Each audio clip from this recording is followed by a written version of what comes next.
mo ngang malason-lason ng utak ng anak ko.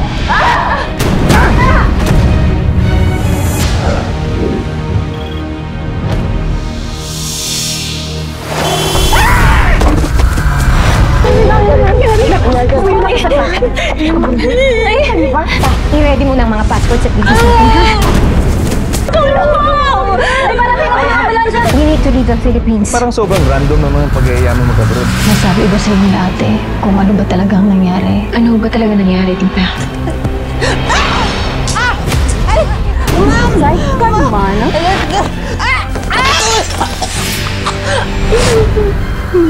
Miss, okay ka lang ba dyan?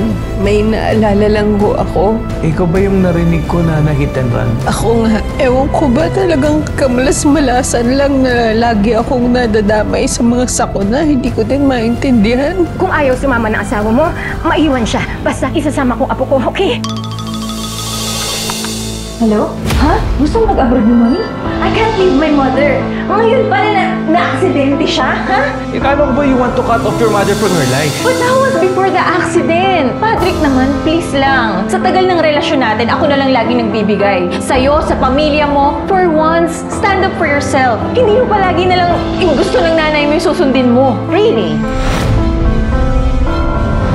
Huwag mo ang malason-lason ng utak ng anak ko. Para sa pamilya talaga kaya nagsasakripisyo ako. Yun din ang rason kung bakit nasira ang relasyon ko sa anak ko. Alam mo, may na-witness ako nung nandun pa ako sa Singapore. Domestic helper, pinamaltrato ng amo. Tulungan mo ako! Ako si Martes! Peaceway! Martes! Sa pangalan ko! Saan sa Singapore? Tita, anong ginagawa niyo dito? Ikaw, paawa ka naman sa nanay mo kasi. Kailangan ho ako ng pamilya ko. Kailangan ako ng anak ko. Yung kalapit ko sa ward na na-hit and run na galing din Singapore, pakicheck kung ano pwede nating itulong sa kaso niya. Hello? I'm sorry po. Sino kausap mo? Mami, please wag po. Wag po. Nakausapin ko pa po ang nanay. Please lang po. Tumigil ka!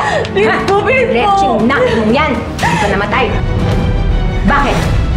May plano kayong ilayo sa akin ng apo ko, no? Hello, Cassie?